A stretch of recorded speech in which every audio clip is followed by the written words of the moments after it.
What is up, everybody? Episode 60 of the Patio Slave podcast coming at you. It's Anthony. I'm here with Tony and Nate. What's up, guys? You guys doing good? Yo, I'm good. 60. So we're over the hill. Ooh, we're way over the hill. We're retirement age. You're even stalling on the intro. That's new.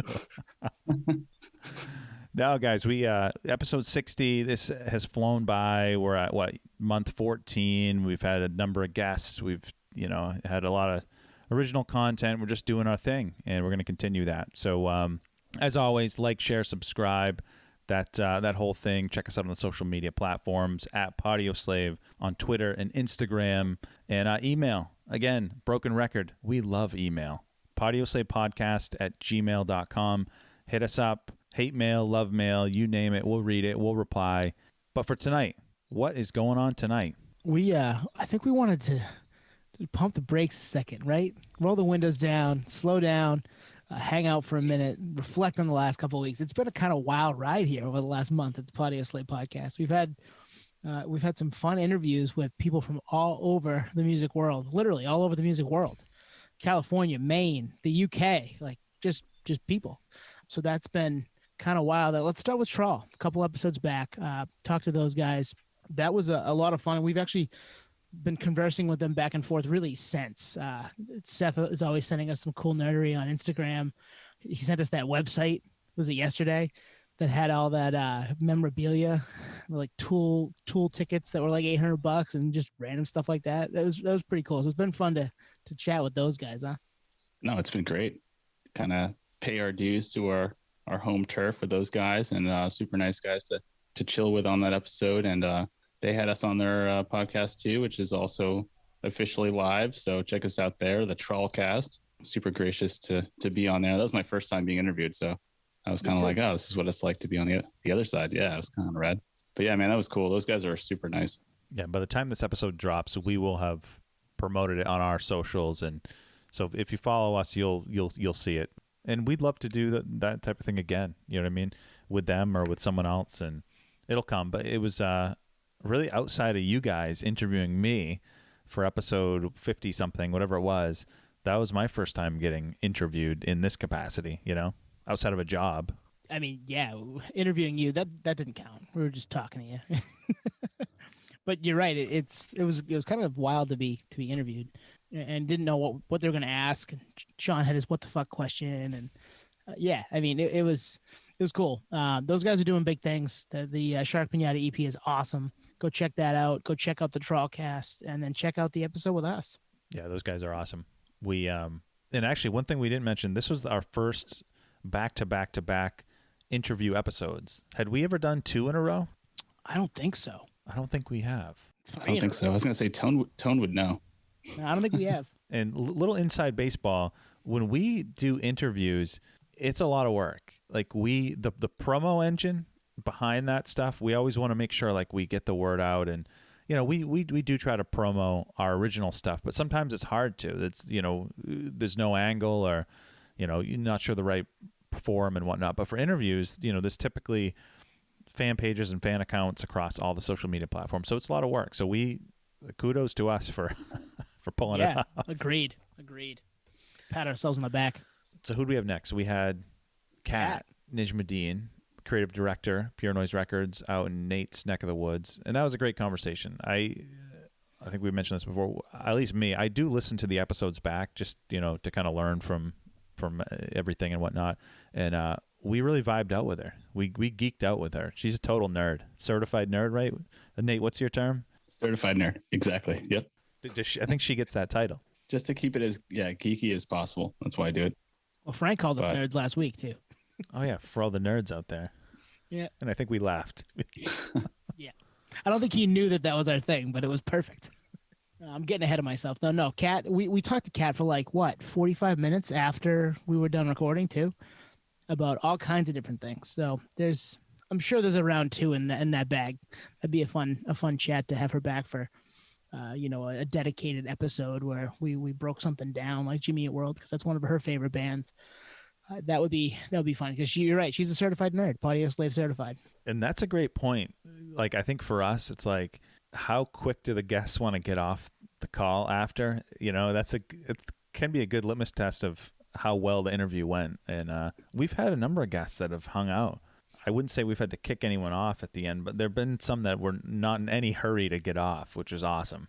Yeah. I think that's when like, okay, this is meant to be. And that, we're actually doing a somewhat good job is like everyone's comfortable. We're just I always compare. I kind of bring up the same comparison every time. It's like, well, if this was a normal setting, it's just us hanging out at the bar, nerding out with the talent or whatever. And it's like, well, there's no rush until last call. We could talk for hours here. And like you said, like the after show, like it's almost like a B-side. It's like, oh man, especially with Kat, like we were geeking out for so long. I'm like, shit, we should have kept recording. This is so good right now. Yeah, you. I think you said that at one point during our conversation after. Like, we should have recorded all of this. This would have been great. Yeah.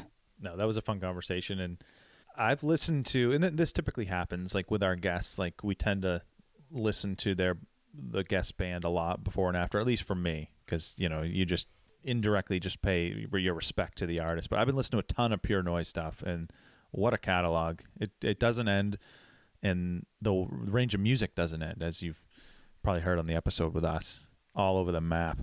I mean, totally. And to go from Seaway to Spanish love songs to Youth Fountain, I mean, and Knock Loose, they're all over the place. It's awesome. Less Than Jake. There's some fun ones in there to listen to. So, and I know I did the same thing. I listened to a ton of stuff that I hadn't peeped in a while, and went back and said, this is something that I need to listen to again, and just had a kind of a Pure Noise geek out fest myself. Yeah, exactly. I've actually been, and you guys know this, I've been bounced into different record stores trying to find like Pure Noise vinyl, and it's not easy to find actually. So definitely support the label. I think, can you buy direct from the record label itself? Yeah, online. Yep. Okay. So definitely support the label directly and buy direct, because I went to at least 3 record stores so far, and it was pretty hard to find Pure Noise stuff. So keep them afloat, support Kat. She's great. She's a nerd. And like you said, because it spans so many different genres, it's like almost like a perfect fit for what we do here at the Patio Slave podcast. So we're kind of like a, I don't know, 8-headed monster when it comes to like music genres, just like touching all subjects. So she was super rad to just geek out with everything from Jimmy Eat World to, I mean, every hardcore band you can think of. Con Air, and yeah. Yeah, Con Air, yep. She said something on the pod that like I truly believe, especially in 2021, anything can happen, and not in like a luck way, like in a luck and opportunity and putting yourself in that position. And she was definitely living proof of that. But I don't know, it almost kind of inspired me for the podcast, which I don't know if this is a segue or not, but into Frank Turner. But man, it is. Yeah, I think it's a great one too. Unintentionally, like take the crown. It really is. Like if you manifest it and like you breathe it and you mean it and you do your homework on things, and we're students of the game for like 30 years of liking music. So I think it's all coming together, and we had Frank on. So there you go. Yeah. And it's funny. The morning that we had sent out an inquiry a while back, maybe, I don't know, 2 weeks plus ago now at this point. And we were like, who knows? Like this, we're just being positive. You never know. It's worth it. You're not going to get an answer if you don't ask. So let's see. And then the morning we got the answer, Twan, you texted us. You're like, I just feel like something big is coming. I don't know what it is. I just feel it. And we call that nerdvoyance here in the business. And yeah, sure enough, email, hey, what are you guys thinking? What do you want to talk to Frank about? Like, wow, okay, let's do this. Let's put this thing together and see what we can get. So obviously the rest is history after that. We were able to talk to Frank for about 40 minutes or so last week. And listening back to it, I listened back to it today to put some stuff together, and I was stoked. It was an awesome, fun conversation to, somebody that I love the music and have for a while, and for them to come on and give us their time and be as passionate about, what they do, and be willing to talk to people like us about it. Fuck yeah, man. Yeah, dude, that was basically like a dream come true for you, which is it's up there. Yeah, super rad. I feel like that was like the Lance Mercer episode for me. It was like, holy shit, I can actually like, this is real. This is really happening. Like, damn. And then add the fact that the guy's international. He's in England, right? So to talk to someone way overseas, like we actually, little inside scoop, we actually recorded that episode at least on my side of the country, 8 a.m. Pacific time. So I woke up, got ready, and it was like the first time we recorded in the morning, which is a different experience altogether because usually we're cracking beers and it's end of day and, we can kind of hang out. So morning, it's almost like a whole different, it's like, it's work, you're getting up and you're getting dressed and like, all right, let's go interview Frank Turner internationally. This is rad. And I feel like that's a turning point for us here is, okay, now we're doing interviews on an international schedule through his agent. I feel like that's a big turning point for us. Yeah, no, it is. It's I think you said it, Tony, in the post recap. It's kind of a pinch me moment because you just don't think that stuff's possible when you start doing this, and it is, and it can go I thought it went really well. Like I think I said it in the episode as well. Like he's that dude. He's still that dude. He'll forever be that dude. Proof is in the pudding. I mean, he's saving venues. Like he's keeping busy. Like that's him. And what a better. I can't think of a better dude for this podcast than that. Like we always talk about fourth member of the pod, Frank. Man, he'd be my number one pick, I think. Yeah, he's doing stuff near and dear to our hearts. He's playing songs on his couch, drinking beers, trying to raise money for independent venues. Like, if I could play the guitar the way he could or sing the way he could, I would do that right now or tomorrow or whatever, or over the last year and a half. So, yeah, he definitely fits that mold for us. I think that actually kind of fully highlights what we're talking about in terms of nerdvoyance because it's multifaceted. Like he's an artist, for sure. But he's also, like you said, raising money for venues. He's like mastering and recording albums. So he's kind of on the producing side of things too. So, he is the perfect guest, but this isn't like a singular subject podcast. It's kind of like a wide net in terms of what we talk about. So Frank was a perfect guest in that regard. But in terms of like nerdvoyance, like it's like, well, yeah, he is the perfect guest because that story has to be told. And we kind of have this somewhat singular focus, but somewhat spread agenda where it's like, hey, talk about anything and everything as long as it's kind of in this realm of subject matter. And I mean, we could talk to him again. I think we're thinking about doing a part 2 or at least meeting up with Frank for some beers at some other point. I mean, yeah, that would be ideal. He did say it. We did ask him. He said it. We'll get beers. He offered it. It's out in the universe. But we did get nerdy. Like when he and I actually think this is one of the clips we cut on our socials, which is just him, the decision to sing in an English accent versus an American accent. It's like, and this is not a segue. It might sound like it to you guys, but like take Tom DeLonge. Like, did he intentionally intend to sound like that? You know what I mean? Is that an intentional, like, where are you? Like, where does that even come from? You know what I mean? Is he trying to be someone else? I don't know. But Frank, yeah, man, when you're back in the Northeast U.S., I think we're there. Oh, absolutely. I will ask for guest lists. He said I should have asked for it for the live stream last summer. I'll ask for it for real when we're back. Oh, man. I think he wanted to be in your wedding, guest list to your wedding. Oh, man, he could come to that, too. I'll get married again. Or 2. Nice. Yeah. There's some people that weren't able to be there. I'm looking at you, Nate. That's because you were on the other side of the country in COVID times, man. Difficult times. Yeah.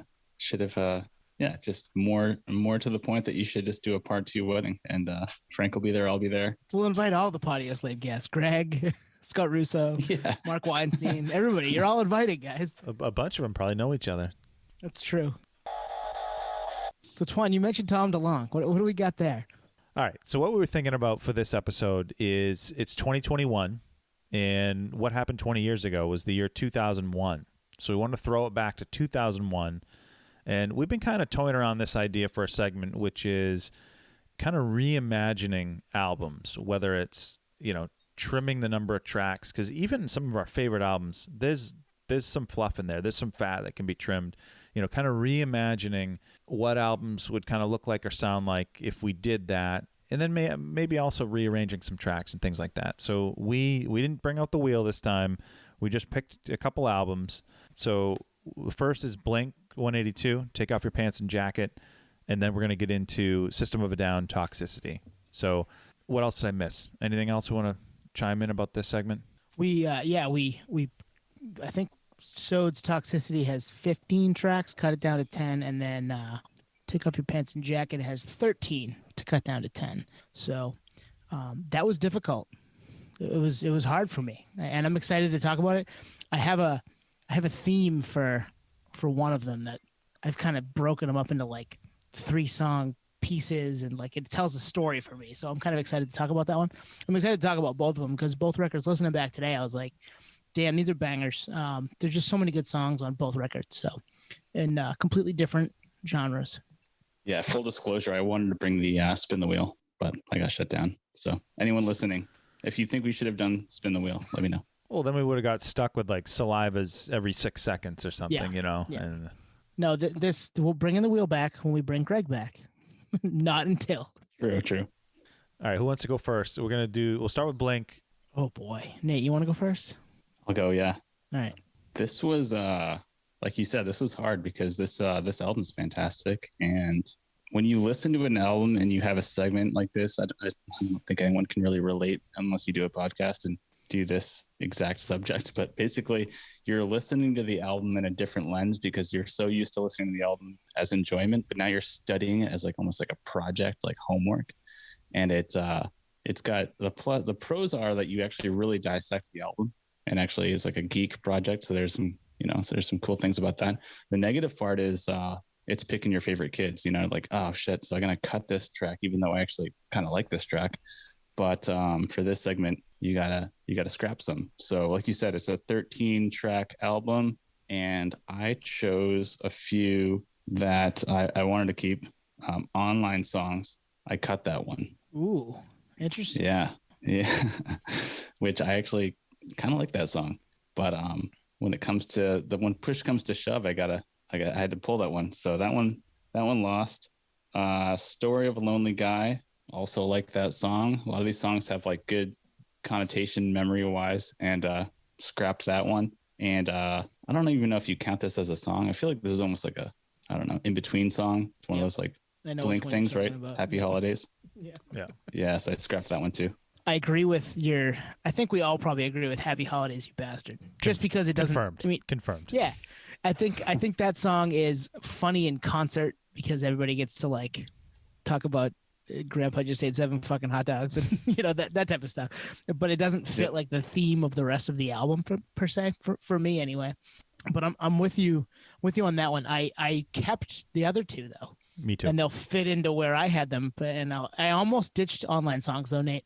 When I was first sitting down to do this, I thought to myself, this song doesn't really fit what I'm thinking for the rest of it. There's other ones I'd rather have. And then I was like, no, actually if I look at it through this lens, this song needs to be there, especially for that time frame for us when I was 16, 17 years old. We were 16, 17 years old because we were all looking at instant messenger and, hoping our crush came on and we could talk to him and put Blink lyrics up in their away messages, that type of stuff. So it needed to be told, and where I have it and why I have it there, I'll explain a little bit in a minute. But I'm with you, Nate. I think that one was on the verge for me, but I ended up keeping it for sentimental reasons.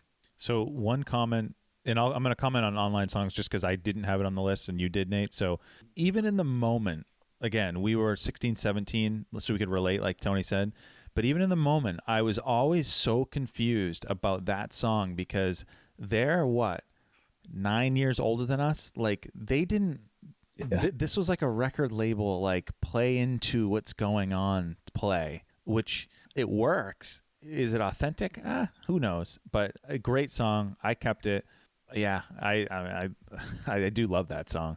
And again, time and a place. I didn't think of it that way though. It is probably like a record label. Like, hey, this is gonna fit with your audience. Exactly. Yep. Almost like a boy band type of thing. Well, I mean, they kind of were. They made fun of them with the All the Small Things video. Yeah. Yeah. I'm happy you said that because that was going through my head when I was doing this like third person critique. Like I was saying, kind of introing this whole thing is like it's different now going through these songs and kind of stepping away from like the positive connotation or memories that are associated with the song that you just mentioned with like online songs and so forth. It's like, shit. Like if I really want to take this seriously, I have to really go with my gut on this one. And I'm, a little bit older now. Like you said, we were 15, 16 when this album dropped. So it was like a perfect time. But now we're adults and it's like, what makes sense today? I guess we're kind of looking at this in the lens of today rather than then, right? It's more like now rather than then. Au contraire, my friend. Mm-hmm. I did both. I did like The beginning of the album is one piece, the middle is one piece, and the end is one piece. And I like put them in order that way for. Let's hear it. Yeah, I'll give it to you right now. I'll tell you the ones I cut first. I cut Happy Holidays, You Bastard, which we all did. I kept Roller Coaster. I cut Give Me One Good Reason and Please Take Me Home. Did you guys both kept those? Well, Nate, Yep. You kept them. Did you keep any of those, Twan? We have two of the same ones. Happy Holidays And Give Me One Good Reason. Okay. So We both cut those. I looked at this like Anthem Part 2 from the version that song felt like an extension of Enema to me. Obviously, there's an Anthem Part 1 on Enema, right? And it felt like, okay, here's the introduction to the new album. I kept it at track 1 because it made sense for that. It was like we're leaving this old party that we were, put the first album out, the first big album out, and we're headed into this new kind of world. And from there, I have kind of the timeline of really from like our age at the time of this coming out, 15, 16 years old, to being an adult with this album. First Date, Online Songs, Story of a Lonely Guy. Is that not all just like high school romances? Yeah. From start to finish? Yeah. It really is, right? You go in you go out with a girl that you kind of like or you're excited about at that age. And it's very kind of, the song is upbeat and feels like it's something that you want to explore, but you don't know a lot about. Online Songs is kind of that teenage angst, like, oh man, is she online? I don't know where she is. Did our date go well? Like that type of thing. And then it didn't work out. Story of a Lonely Guy. There you go. Yeah, right? Like that's the trifecta for those three songs for me. And then Into the Rock Show, Roller Coaster, and then Reckless Abandon. Rock Show is like, okay, now I'm a little older. I'm out doing things I really love with my friends, whatever. I met a girl there. She's into the same stuff I'm into. This feels like more substance, like something I could be. It's not forced. It's, yeah. Right. Where the first stuff felt a little more forced, a little more young, a little more immature. This feels a little more mature. That song even sounds a little more mature than some of the rest of the record. And then as you go, it gets a little more like that. And then Roller Coaster, I mean, when you're that age, especially when you really fall in love with somebody, you're up and down, you're on the roller coaster, right? And then Reckless Abandon, similar, like you're just going for it. You're not worried about getting hurt, any of that stuff. Yep. So those three together. And then into Shut Up, which is like Things Are on the Rocks, Not Doing So Hot, Stay Together for the Kids, which is like a divorce song, essentially. And then Every Time I Look for You, which is the best song on the record. And that's more upbeat, and it's really reflective. If you think about the rest of the album this way, if you listen to that song through this light, you'll think, wow, they're going back on all the things that they did when they were younger and how they used to act. And maybe next time when I go look for somebody, I'll find them, but the sun's going down on it. Like, time for something new. That's how I felt it this time. Okay, so I'm going to ask you a question. And if you say yes, then we apparently have the same brain. Are you ending on Every Time I Look for You? Yes. Me too. I would. Yep. 100%. That should have been the closer. Yep. It should have been the closer. When I first put this together, I had it at like 7, and I was like, wait a second. No, we need to end on an upbeat note. Blink isn't all doom and gloom. I'm not ending with Stay Together for the Kids. Right. So that's where, the bottom of the album drops out. And that's an amazing song too. But this one kind of brings you back up. The end of that one, listen to that one into Every Time I Look for You. It's just perfect. One thing I did do for this album, for this exercise, is I listened to the whole album, and then I played the intro, like the first 5 seconds of each song. Yep. To see what hit me for an end song. And it's just one of those nerd things. Either our listeners, if you listen to us, you can relate to that. But the normal person is probably like, what the hell are you talking about? You know? I did the same thing. So Yeah. You going to say something, Nate? No, I'm smiling because I agree with that last closing track, but also this whole exercise that you guys did. I kind of did that. I don't think I did it as scientific, but it's interesting now that we're all talking about it. It's like almost like a high school concept album in a lot of ways. pretty much. And well documented. So good on the band. And I feel like the way you mentioned it, Tone, like they must have written those songs in those clusters. I feel like, like that month they wrote those 3 songs, or they probably wrote like 20 songs and kind of narrowed it down to those 3. And like the next month or whatever, they kind of had those other 3 and narrowed it down to those in that kind of like rotation because they flow together. It would be like a perfect, like, I don't want to say American Idiot, but it definitely like works in like a sequence. So why didn't they sequence them that way? You know what I mean? Well, they kind of did. Well, Online Songs, First Date, and Story of a Lonely Guy Yeah, are true. Yep. well, take out Happy Holidays like that. I don't know what the hell that's doing in there anyway. But they almost did. Yeah. Yeah, they almost did. And then I just kind of flip flop First Date and Online Songs because, I mean, you could go either way with that. They're similar and different at the same time. Yeah. Good take. When you were kind of teasing that early on, Tone, I kind of was like, I wonder if that's the angle, because even if you look at the song titles, if you don't even know what they're about, you can kind of, First Date, Stay Together for the Kids, like you can tell there's some relationship forming. Yeah, and there's a lot of relationship stuff. And I mean, Mark came from a not so happy home, right? There's numerous songs about that, and I think it is what it is. Like he's not going to not write about some of that stuff, right? And I think it finds its way onto this, and this is a great in between album from Enema of the State to self-titled. Because are you segueing into my take? I might be. You want to go ahead and give it? I'll stand back. They grew up, right? They grew up a little bit on this one, and there's some songs in here that felt like older Blink songs, and there's some songs in here that totally fit in with self-titled. So it's a natural progression. Yeah, so I'll give my 3 and then a little rearranging, and then I'll give my alternate world what if Blink-182 Bizarro world take or whatever. So Happy Holidays, see you later. Give me one good reason, see ya, and Shut Up. I think Happy Holidays is obviously filler. We said that. Shut Up, it's just kind of forced. Like, I remember always kind of skipping that song growing up. And Give Me One Good Reason, it's okay, but it doesn't crack the top 10 for me. And then I drop, as we said, Every Time I Look for You at the end. It just feels like a natural closer. And one thing I was thinking about is like, I'd have to fact check this, but I feel like a lot of the albums that I personally hold in really high regard are kind of in that, like perfect albums are kind of in that 10-song range where there's no filler. And I think if you took those out, this would be a contender, I think, in that, like, damn, this is perfect. It's a perfect album. It's got the singles, it's got the slow stuff, fast stuff, etc. So I think we were pretty close in the takes, Tone, on that one. So I'll all right. So we love to play the what if stuff. So this kind of plays into, Tone, what you were saying. So if these 3 things happen, what if? If it was 10 songs, if it was just those 10 songs, what if that happened? And also, what if they opted for a different album name? You know what I mean? Because that sets the tone right off. I mean, hand up, I'm guilty of this. I didn't get it when I was that young. I didn't get that title. It was years later. I didn't get it. I think I got it in the moment, but at the same time, like, it fit older Blink stuff, right? Yes. It fits the Happy Holidays, you bastards. It fits the what's the other one that was man, you know what I mean? It fits that stuff. Mother's Day. It fits the sophomoric level of Blink-182, which we love. Don't get me wrong, but they also had that other side to them, and this album is totally. It's like Two-Face. It has both.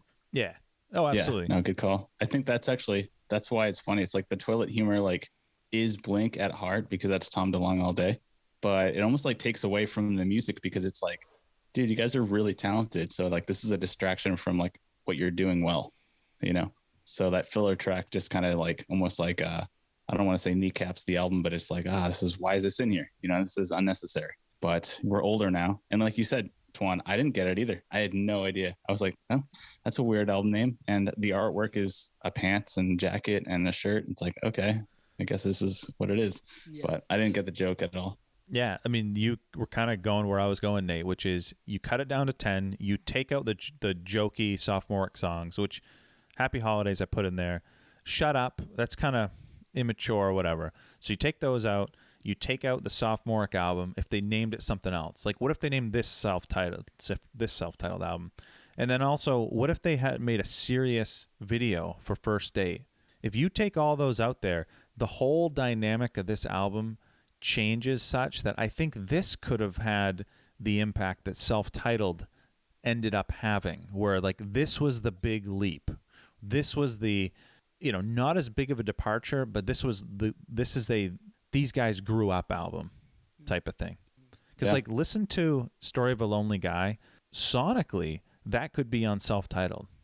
next time you listen to that song, think of it and like it wouldn't be out of place on self-titled.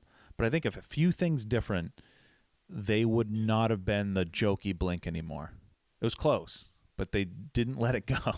Well, I kind of love that about this album though, because and we're this is an exercise just to like get us talking about it. We all love this record the way it is, and don't need to like change it too much because it led us to where we are with them. So it was formative for us as Blink fans, as an album that I really got into at 16, 17, having a car, finally having this CD burn from a buddy in my CD player. It's funny you get rid of Shut Up. I think I kept Shut Up because on my burned CD from a friend, Andrew, it skipped. The beginning of it skipped. So the beginning guitar riff like played twice, Yeah. and then got into the song. And I still hear that, even though it doesn't play that way over, streaming services. So it's funny to me that I still have that burned CD somewhere. I should probably put that in the car just cause. But yeah, we need it this way because I think it's a progression. It makes them, it's the step towards what we got with self-titled, which we all agree is their masterpiece. Yeah. Yep. Yeah, I kept Shut Up too mainly because the instrumentals on that song are amazing. Travis's drums, the guitar on that album are fantastic. I think you're right. Mark's vocals on that are a little like forced, but it's still somewhat like a song that fits the theme of the album, I guess we're trying to say, like that in-between album, the high school relatable. That's why it dropped at the perfect time for us. But if you just like almost like if you just drown out the lyrics, like the instrumentals of that song are like really, really sweet. But the drums are just, obviously we always talk about Travis on here. Like Travis is just a fucking killer drummer. So it's showcased on that song. But I used to blast that song. So I kept that Well, one. and it'd be F word too, right? Shut the fuck up, she said. Yeah. When you're 16, 17, you're like, yeah, let's throw the windows down and let it really loud, leave it in high school. No, that's a lot of fun. And it was easy. No, it was harder to do this than it was for System of a Down, I think. See, I think this one was easier. I had an easier time with this one once I realized the way I wanted to go. I could see that because some just didn't fit. Yeah. That way. Here's a little spin though. The album, as we all know, at least us three, had 3 different versions, right? And it had or actually 4, I guess, if you count just the generic version. And they had 3 special editions that had a secret song each. And those secret songs are really good, or at least a few of them are. What, Fuck a Dog and When You Fucked Grandpa or whatever? No, Time to Break Up, What Went Wrong, and Don't Tell Me It's Over. Well, those are the serious ones. Each one had an alternate goofy song. Yeah. So I wrote those down because it's like those are like so good that they could almost replace, the songs that we dropped, I feel like. Ooh, that's a good. I got to go back and revisit those. Yeah, and that's more to the point where, and this is a perfect, representation of how they grew up. It's like, here's a song that's serious. Here's a song that's not serious at all. Put them together. Here's a song that's serious. Here's a song that's not serious at all. Like, they were probably trying to tell everybody, hey, we're growing up, but we're also still us. Like, deal with it. Yeah, because like if they went from Enema to self-titled, I don't know. Obviously, you would have loved it, but it's a big jump. And I forget the other band we were chatting about with this, like kind of that same thing of like if you skip an album, man, I think it would hit, but just a little different. This one being there first with, really First Date was huge on the radio. Stay Together for Kids was a big song. The Rock Show was a big single. Like they had TRL appeal at that time because TRL was still kind of a thing on MTV. And yeah, this helped kind of get them to where they were going to go. I think Adam's song also kind of prepped the audience for Stay Together for the kids, kind of the slower song in the mix, which Dude Ranch I don't think had. I'd have to revisit that album, but not to the level of Adam's song or Stay Together for the Kids or anything that's that heavy. Yeah. Yeah. No, exactly. I remember the first time I heard Adam's song. The first time I heard Adam's song, I was like, "Oh my God, this is like a moving song." Like I felt like the world changed when I heard that song. So, and I was, coming from like a punk band, and like we've talked about earlier, like their Toilet Humor. It was like, oh, this is actually like a real band with like real songwriters and like really good musicians that write quality songs. So I think that moment when I heard Adam's song, I was like, this band is for real. So when we talk about like the songs that are well structured and lyrically immaculate and everything, it's like they do, and I said it earlier, like they kind of kneecap themselves with like the toilet humor because it's like they're so fucking solid, and that's why self-titled is so amazing. But did they though? Like this album was it was very big. Yeah, no, exactly. I'm not sure they did. I'm not sure they kneecapped themselves. Well, because it fit the time frame, right? They were like still kind of young, and they were like still playing Warped Tour, and it was pop punk, so it was fun and energetic, and don't take yourself too seriously kind of thing. But at the end of the day, like they're great song. Tom's a great songwriter. Same with Mark, I guess. But yeah, like when I replace these songs, like Happy Holidays, replace that with Time to Break Up or What Went Wrong, and it's like that's what they should have done. So I think there was probably an inner struggle of no, we don't want to be a serious band. We still want to be a fun punk band, and that's Tom DeLonge all day. Okay. So yeah, that's you. That's 36-year-old Nate. 17-year-old Nate doesn't think that. Yeah. Right. You know what I mean? Exactly. And that's why I'm like, Happy Holidays, you bastard. This is great. Yeah, you want them to have 1 foot in the door and 1 foot in each territory. Because I mean, I liked the slow songs as much as I liked the fast stuff then. Exactly. Yep. Now though, yeah, you're right. Now I'm skipping that song all day. Happy Holidays. Yeah. I skipped it today. I mean, I did. You knew what it was. You didn't need to hear it. Right. Exactly. But it's a bridge. This album is a bridge to where they ended up, and it has so many bangers on it, and I don't want to take any of them away. What about System of a Down, Toxicity? There were a couple that I was okay with getting rid of, but harder than I thought it was going to be. Not going to lie. Twan, you go first. Okay, I'll go first. So full disclosure, and this is a fact. I listened to this album all the way through for the first time, front to back, in probably 15 years. I kind of channeled it back, probably 15 years. And I'm just going to put a statement out there before I get into the songs. I'm surprised this album got as big as it did. And that might sound like a diss. It's not. It's a praise. Not because I don't like it. I love it. It's classic. It captures that time perfectly and brilliantly. But the reason is, it's like, I don't know how or why the mainstream accepted it like it did. Like the lyrics are not top 40. It shouldn't have. You're right. It's spastic. It ebbs and flows almost like a musical. I was trying to put it in my head. There's thrashy parts that they could have stole from, I don't know, anyone. You pick a big name or a metal band, whatever. It just doesn't make sense. I mean, I know why, because of Chop Suey and because of Aerials, and that carried it. But man, this thing, it's properly rated. I don't think it outkicked its coverage, but man, they nailed it. They nailed it. It's a fantastic album. With that said, I did cut some. Yeah. All right, I'm going to go through this actually pretty quick, and then we can react to it. So Jet Pilot, Bounce, Shimmy, Psycho, and Ardo. So Psycho, I mean, there's only so many times I can hear that song. Ardo is just instrumentals. Shimmy kind of has Bounce has kind of the same impact as Psycho to me, which is like, it's even repetitive for them. And Jet Pilot and Shimmy were like, all right, if I have to pick two, it's going to be those. Any parallels? Any? Yeah, no, I also cut Jet Pilot and Shimmy and Ardo R2. I'm not sure. That felt like a track that Maynard would want to throw on in the middle of a Tool record, right? Yeah. Not the closer to this whirlwind of an album. So, a lot of what you said I agree with. It doesn't make sense that this was huge, and it was huge, massive. Yeah, and it hit.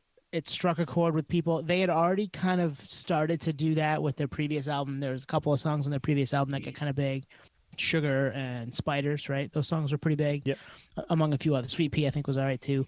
That record, but not to the level of this one. This one, absolutely massive. Like, everywhere and anywhere you could go, it was there. You would hear Chop Suey, or you would hear Toxicity as singles.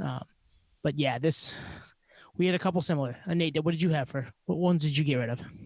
I got rid of Jet Pilot as well. X, Arto, and Shimmy. Are those the same exact four as each one? No, I didn't have X. Oh, okay. You have another one too?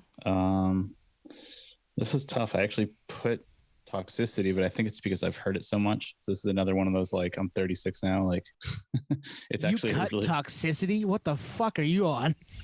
But that's a good angle though, because like when listening through this today, I skipped the 3 signals: Aerials, Toxicity, and Chop Suey. Yeah, you didn't have to listen to them, but I'm not cutting that one. No way. Sorry. That song is why they are where they. One of the reasons they are where they are. No, totally. That's why this is such a hard exercise. You're like choosing your favorite child, you know. Dig in, Nate. But, defend it. Come on, defend it. Let's argue. Let's go. Well, like you said, Arto is a instrumental. Is actually similar to the Blink thing. Just kind of like not random, but like, what is this? It's not taken away from the album, but it's definitely not necessary. Although I guess you could argue that maybe it's the vibe of who they are as a band, which is, they're from Armenia, right? I think. Yeah. Jet Pilot and X immediately, like I skipped those then, and I somewhat skip them now. I play the album full through, but I always want, I'm always tempted to skip those 2 tracks.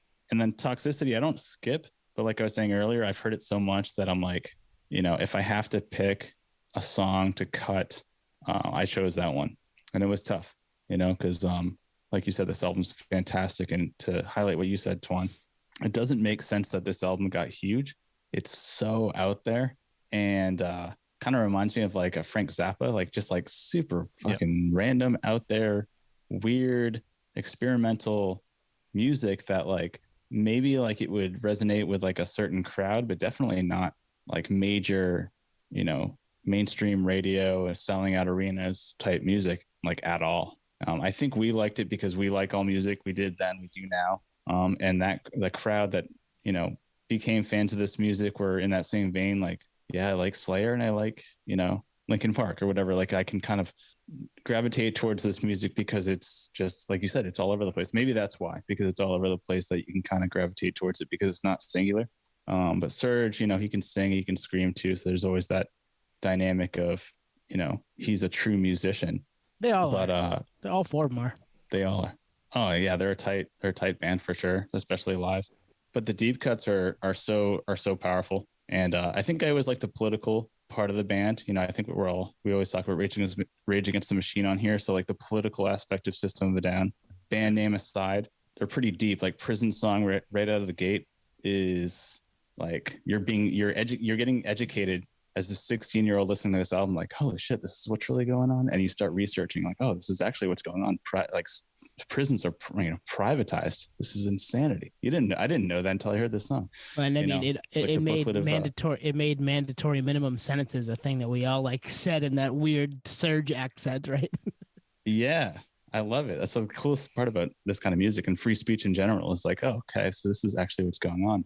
And Needles and Deer Dance and all these songs are really deep lyrically. And so Toxicity is also a deep song lyrically. But when I had to like pick and choose, I cut that one to kind of make sure that I didn't have to cut a song like Prison Song or Deer Dance. So yeah. I felt like there were a couple songs that we could have cut. You could have cut that were similar to other ones. Like I cut Needles, I cut Jet Pilot, I cut X, I cut Shimmy, and I cut R2.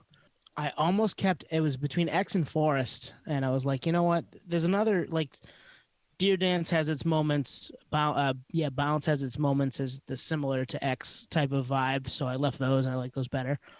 The reason I left Bounce is because I remember seeing them live for the first time in Portland at the Civic Center, and I think they either opened with it or it was the first song that like everybody went nuts, and I was like, this is cool. Like it was just one of those like, okay, I saw it live and I was in the middle of a pit just running for my life during that song. So I had positive connotations with that, but just listen to Dolmayan on the drums at the beginning of Toxicity, and I don't know how you could get rid of that song, man. It's just so damn I know, good. dude, it's tough. I think it's a through the lens of today.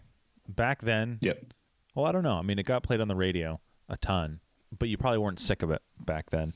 No, and so I wrote down 4. There are 4 all-time songs on this record. Chop Suey, I think bar none, we can all agree with, is an amazing song. Yeah. Toxicity, similar, and then Aerials, which is a great song. But like we heard all of those 3 a ton on the radio. I'm kind of surprised that Toxicity was the one that you nixed. I think we heard Chop Suey even more. The other one that I put is all time. Do you guys have a guess? Deer Dance. Nope. Also very ATWA. Yep. That song is fucking awesome. Nice. I love that song. Hell yeah. It's so slow then fast, then heavy, then not. And it's, man, that song that's the perfect System of a Down song for me is ATWA. I love that song. 100%. I agree wholeheartedly. And it's partly because I love bipolar music. So like one of my favorite Slipknot songs is The Nameless. You know what I mean? He sings, he screams. It's like all over the place. So yeah, ATWA fits that vein.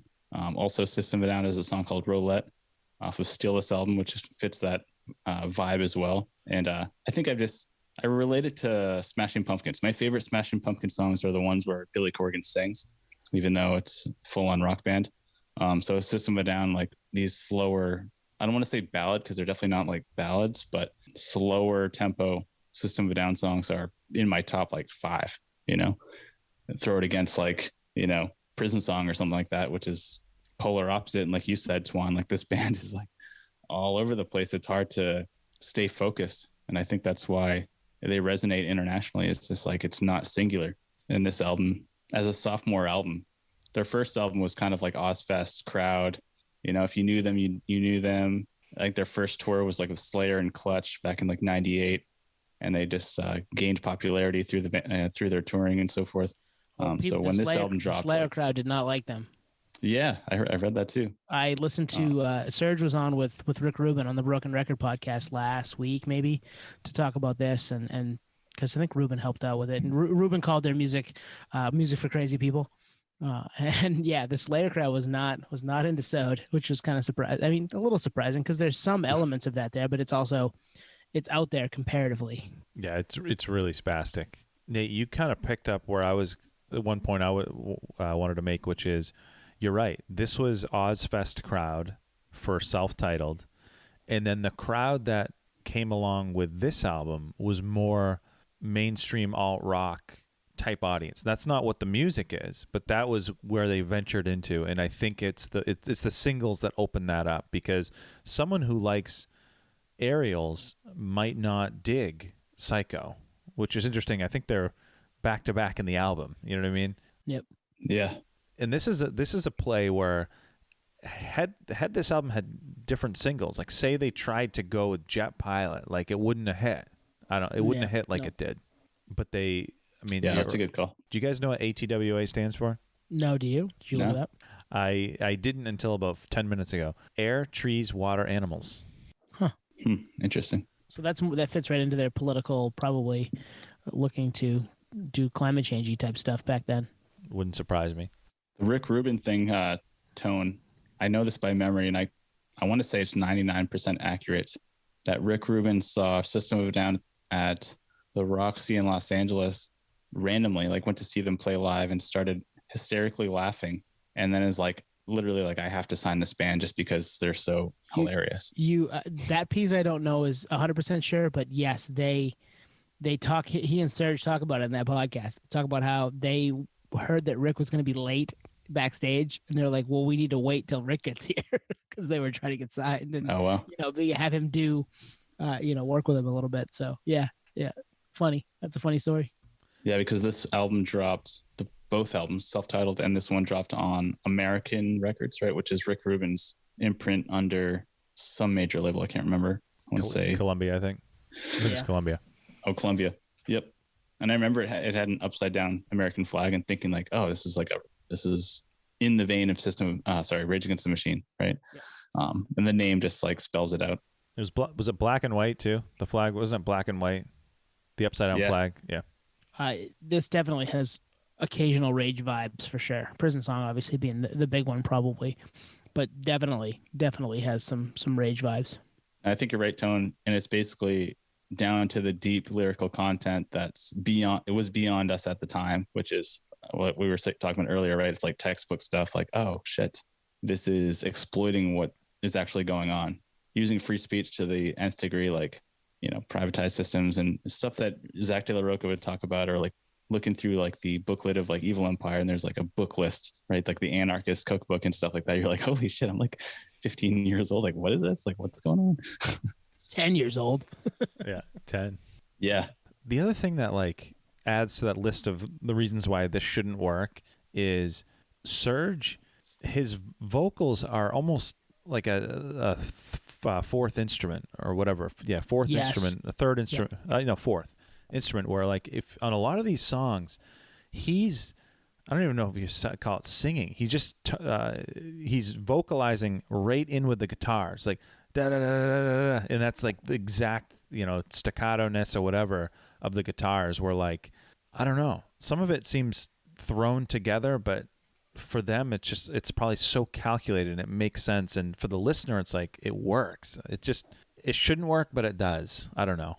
Calculated, I Yeah. think, and just from what I've read and listened to, he wants to do that. I think he likes to make himself that fourth instrument, and to like play off of the other three, and then at the same time play off Darren, right? Because Darren also is vocals too, and they sound so different. Yes. And you can hear it in numerous songs on this record and every other record they've done, but this one for sure, they play off each other really well in a couple of songs, namely Chop Suey, I would say, but it happens a lot. And Serge is obviously the main vocalist, but you get Darren and you get them kind of going back and forth. It's kind of wild the way they sound. Yeah, that dichotomy you're talking about is showcased pretty heavily on Needles, right? Where it goes from Surge and then it goes to the breakdown with Darren singing, Yep. I'm sitting in my room. It's like Darren's got a weird creepy-ish voice. Yes. It's kind of I remember awesome. hearing that for the first time. It's awesome, but I remember the first time I heard it just being like creeped out, like this guy talking about a needle and a guy dying. Like this is bizarre music. So like you said earlier, like it's weird that this album this band became so massive. They should be like an underground band. You see it like a 800 cap club, like when they roll through, not arena. And, I'm going to see them in LA in the fall. Like they're playing the Bank of California stadium. Like they're playing a stadium this fall, so unbelievable. But I think it's that tribalism, those sounds you're talking about, the fourth instrument. Like I can see how that translates internationally, especially places like South America. But here in the States, like I think people just like shit that's different, and System of a Down is one of a kind. They're in their own genre. There's nothing else like it. To kind of bring it full circle to like the purpose of this exercise, which was like reimagining the album and reduce the tracks. Even if you reduce the tracks, even if you took my 5 off or Tone's 5, Nate's 5 off, this album still would have been as big, 100%. Totally. Yep. It would have been, because I think a lot of people did come for the singles. Yeah. This album still would have been big the way it was. It was big with the 15 songs. If you cut it to 10 and it was a little more succinct, yeah, this would have been massive. I just cut the couple that I thought that you already got it with one of the other ones, and it didn't necessarily need to be both. What did you guys think would be a good opening song? Prison Song really is the best opening song for this, right? Yeah. I don't know. Just listen to that, like, boom, and then quiet. Boom, boom, boom. It's like fucking perfect. It feels perfect to me. I actually have the track list pulled up, and I'm doing my best to think of the intros for each of these. And same, yeah. And actually, the way you just described it, Tone, I think is the way to, well, A, sound it out, but B, I'm trying to think of the best way to open a show. So that's the best opening song for them to open a concert with is Prison Song. Yeah. Right. So. And Serge whispering, "They're trying to build a prison." You're just like, "Whoa, what am I listening to?" Right, and it wouldn't work as a closer. It wouldn't work as, that's the best place for it, and that's the best song for it. Yeah. Yeah. One thought, I actually just going through the track list is so one thought about Chop Suey. When I went to see A Day to Remember a couple summers ago, the house music leading up to them coming on, which I think was their choice. One of the songs was Chop Suey, like right before they went on, house music, and the crowd sang it so loud. Loudest I've ever heard anyone. I don't think I've heard anyone singing the house music. It was amazing, because like once it became a thing, then it became an even bigger thing, and everyone was singing it. And it's like, damn, this song transcends. That's not even the same genre. Like A Day to Remember, mostly pop punk with breakdowns or whatever, heavy parts. But yeah, killer song that stood the test of time. That just reminded me of the Frank Turner interview. People moshing and getting pumped during the house music. There you go. Yeah, right? Exactly.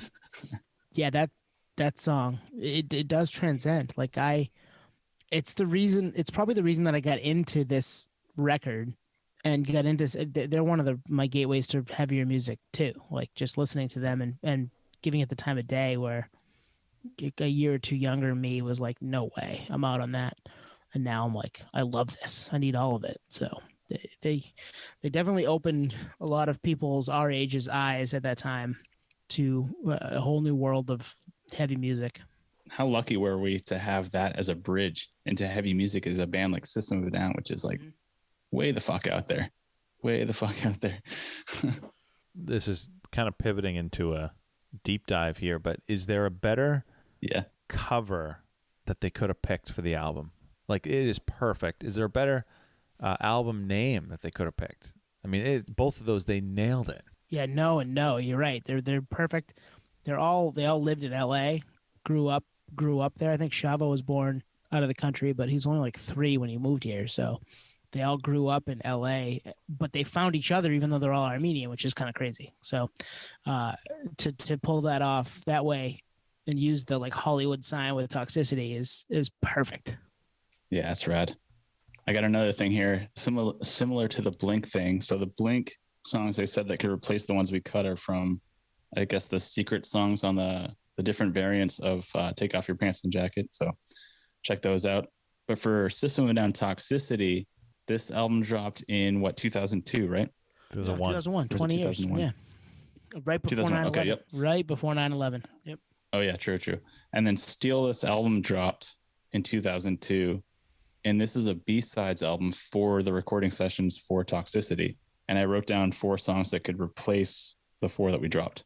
So I don't know if you guys know much about this album, but Mr. Jack, or how do you say it?